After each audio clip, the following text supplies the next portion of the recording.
My entitled stepmom ordered me to cut off my best friend because she deemed her a bad influence. I stood by my friend and walked away from her. I'm a 24-year-old guy, and I suppose the defining event of my childhood was when my mother passed away. My father remarried a few years later, and that's how my stepmom entered the picture. My father, usually quiet and hardworking, seemed eager to stabilize our family life, but my stepmom brought an entirely different dynamic. I always felt she treated me like an inconvenience in her new home, rather than a son. She rarely used my name, preferring, "Hey, you or boy," as though I wasn't quite part of the family.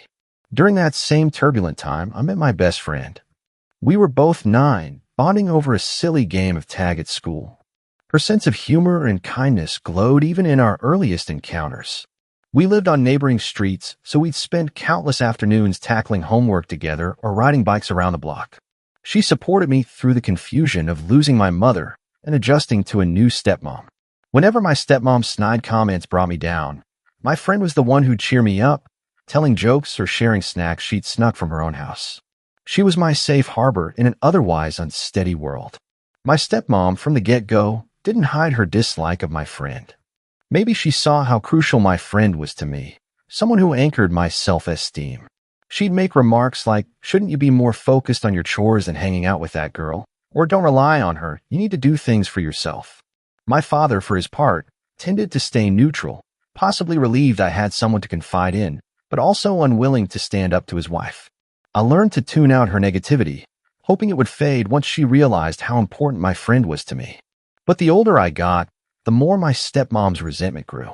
My friend and I stayed close through middle school and high school, helping each other with class projects, leaning on each other through heartbreaks and teenage drama. She was the kind of friend who'd sneak me a piece of homemade pie if I'd had a rough day, or drag me out to see the sunset when I was stuck in my room feeling low.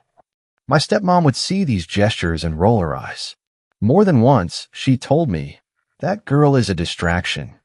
Sometimes she'd even scold me for spending time at my friend's house, claiming I was ignoring family responsibilities. When I reached adulthood, my father's health started to dip, so the family shop, where my stepmom took a managerial role, became her focus. She grew more controlling, wanting me to help out more in the afternoons, but never acknowledging the efforts I already made or the job I balanced on the side. She'd snap at me if I was 5 minutes late to assist, or if I had plans with my friend. Over time, her glare whenever I mentioned my best friend's name turned downright venomous.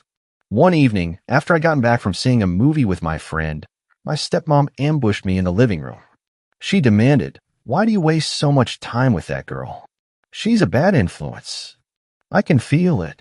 My confusion bubbled up. How is she a bad influence? I asked, trying to stay calm. She had no concrete answer, just a vague rant about not focusing on real life. It was absurd. My friend was the one who pushed me to study, to aim for a stable future. She was anything but detrimental. From that moment on, my stepmom's stance hardened. She wanted me to cut off my best friend entirely. No calls, no visits, no mention of her name. It blew my mind. We'd been friends for 15 years, and she'd done nothing but show me unwavering support. Yet my stepmom seemed hell-bent on erasing her from my life, using the flimsiest excuses. The entitlement in her voice was chilling, as if she believed she had the power to dictate my relationships. When I attempted to reason with my stepmom, she threw out statements that made no sense. "She's undermining your loyalty to this household, or she's turning you against me," each accusation more baseless than the last. I tried pointing out that my best friend never once spoke poorly of my stepmom. If anything, she encouraged me to keep the peace at home. But logic fell on deaf ears. My stepmom insisted my friend was sneaky or too forward, that she was filling my head with nonsense. I turned to my father, hoping for backup. He just sighed heavily, eyes downcast, muttering something about wanting to keep the family calm. Essentially, he left me to handle it alone, unwilling to confront his wife. That stung me deeply. I had no real ally under my own roof. My friend, upon hearing about the fiasco, was outraged. She offered to come by and talk it out, but I knew that would only spark more drama. I reassured her that I had no intention of giving in to my stepmom's demands, no matter how she threatened me. The threatened portion soon arrived. My stepmom cornered me in the kitchen, arms crossed, voice dripping with disdain. "You're done seeing that girl, or I'll have your father cut off your living expenses." You can find somewhere else to stay if you won't abide by my rules. My blood boiled at the ultimatum. She had no moral high ground. This was pure manipulation. My father's place was legally half his, half hers, but apparently she felt confident enough to enforce a ban on my friend. I refused. I'm not cutting off someone who's been my closest companion since childhood. She's done nothing wrong. My stepmom's face twisted, her lips thinning into a sneer. Then you'll regret it, she snapped, turning on her heel. That night, the tension in the house was palpable. She banged pots and pans, muttered insults under her breath whenever I walked by. My father just sat quietly, eyes glued to the TV, pretending not to notice the hostility. The following week, she took her dirty tricks further. First, she tried rummaging through my phone, attempting to find texts or calls with my friend so she could prove bad influence. I caught her in my room, flipping through my phone's message logs. Furious, I yanked it from her hand, telling her to respect my privacy. She spat back, "Not under my roof, you don't have secrets." I told her it was basically my father's roof, not solely hers, but the argument descended into a shouting match that ended with her storming out, slamming the door. Next, she launched a smear campaign among a handful of relatives. She told them my best friend was leading me astray, that we were co-conspirators in something shady. Some gullible family members started giving me side-eye, calling to ask if my friend had issues or if she was a troublemaker. I had to repeatedly set the record straight, but the damage was done. My stepmom's lies sowed confusion in the extended family, leaving me stressed and enraged. Throughout all this, my best friend stayed a rock. She'd text me encouraging notes, invite me to her house for dinner with her parents, who ironically welcomed me like a son. They'd say, "We're proud you two have such a strong friendship," offering me a warmth I lacked at home. That alone gave me courage to stand firm against my stepmom's hostility. I vowed not to let her sabotage something precious to me. I started looking for ways out, maybe renting a small room or living in a shared apartment. But I was mindful of finances and the timeline. Meanwhile, the hostility only grew each time I stepped foot inside that house. My stepmom's glare followed me everywhere, as if my continued friendship was a personal affront. She'd even try to intercept phone calls, listening for my friend's voice to confirm we still talked. It was borderline stalking. Eventually, the final, explosive confrontation arrived. It was a Saturday morning. I come home after spending the night at my best friend's place, where we'd watched movies and reminisced about old times. The moment I walked in, my stepmom pounced, arms folded, summoning me to the living room. My father sat there with a resigned expression, like he'd been forced to witness some prepared speech. My stepmom wasted no time. "I've had enough," she said coolly. "Either you stop seeing that girl altogether, or you pack your things and leave." My father mumbled something about, "Maybe we can find a compromise," but she hissed at him to stay out of it. My heart pounded. I asked what her real problem was once again. She ranted that my friend was disrespectful, too opinionated, and pulling me away from my obligations. I bit back a retort, wanting to keep calm. But when she repeated that my friend was a bad influence who's destroying the family, I snapped. Raising my voice, I told her she had no right to condemn someone she barely knew, let alone demand I sever ties.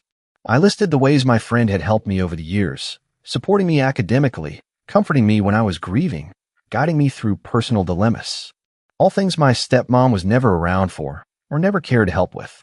She brushed it off like it was trivial. My father sat there, helpless, his gaze drifting to the floor. Then she delivered her final threat. "If you walk out that door to see her again, don't come back." A hush fell. The weight of her words pressed on me, but ironically, they also set me free. I realized I no longer felt fear, only a decisive clarity. If staying meant living under her tyranny, sacrificing my friend's presence, I wanted no part of it. I turned to my father, searching for any glimmer of backbone. He only lowered his eyes, murmuring, "Son, try to understand her perspective." I shook my head, heartbreak lodging in my throat. There would be no rescue from him. My stepmom's triumphant smirk said it all. She believed she'd won, that I'd cave rather than be kicked out. But she'd miscalculated. My love and gratitude for my best friend, who had always been there, outweighed any intimidation she could muster. I walked to my room, grabbed the essentials in a duffel, tossed them into my car. She followed, arms still crossed, saying, You'll regret this, you ingrate. Maybe I would, but not for the reasons she thought. As I left, my father mustered a week. Where are you going to stay? I said quietly, I'll manage. My stepmom's final words echoed, if you step out now, don't ever expect a welcome here again. I paused at the threshold, glancing back for a half second. Then I left. My best friend's family graciously offered me a couch to crash on while I figured out my next move. I felt both sorrow and relief swirl inside. Sorrow for my father, who let his wife alienate me. Relief because I no longer had to endure her controlling presence, stifling my choice of friends. My friend embraced me, reaffirming that no matter what, she'd stand by me, just as she always had. In the following days, I scrambled to find a small rental place. My best friend even reached out to a coworker who had a spare room. By some stroke of luck, it was affordable enough for me to manage. Within a week, I'd relocated my belongings from the old house my father was out, so my stepmom's glare was the only farewell. She spat venomous insults as I loaded boxes into my car, but I tuned her out, focusing on a fresh start. Friends who heard the story were shocked by my stepmom's entitlement. Many had met my best friend and couldn't fathom how anyone could label her a bad influence. Some offered to talk to my father, urging reconciliation, but I said it was pointless if he wouldn't stand up to his wife. Meanwhile, I thrived in the supportive environment of my best friend and her family, who never pressured me, never demanded I cut ties with anyone. A small part of me hoped my father would call, apologize for letting my stepmom's ultimatum drive me away. But the call never came. Through the grapevine, I heard my stepmom boasted that she cleaned house and got rid of the toxic presence. Ironically, her acts only revealed who the real toxic presence was. My father, overshadowed, apparently let her rewrite the narrative, telling relatives I abandoned them for a friend. Some relatives reached out, confused by rumors that I'd left the family for a rebellious friend. I calmly explained that my stepmom demanded I sever a lifelong bond, so I chose my friend. Most shook their heads in disbelief, siding with me once they got the full story. One day, my father texted me a short message, hope you're okay. Let's meet. Part of me soared. Maybe he'd come to his senses. We arranged coffee at a neutral spot, but the meeting brought no real resolution. He tried to speak on behalf of his wife, urging me to smooth things over. I asked if that meant letting her dictate who I could be friends with. He shrugged uncomfortably, avoiding eye contact. That answered everything. I told him gently that I wasn't returning to a place where my autonomy was stomped on. He left looking conflicted, but no apology came. I realized that if he wouldn't stand up for me now, nothing had changed. With time, I built a stable life. My best friend and I remained closer than ever, forging ahead in our careers and personal growth. Though I grieved the loss of a father figure who I once believed would protect me, I found peace in the chosen family of supportive friends. My stepmom, I suspect, never considered she might face such consequences for her manipulative demands. But she did, and I harbor little regret. She tried to force me to abandon a friend who'd been my rock since childhood. Instead, I walked away from her tyranny. My loyalty remained with the one person who'd always had my back. Now, whenever I recall my stepmom's final glare as I shut the door, I feel a surge of relief. I see it as a necessary severing of toxic ties. Sometimes you have to stand firm and say, enough, even if it means losing a place you once called home. Because real home, I've learned, is where people accept your bonds, not tear them apart for convenience.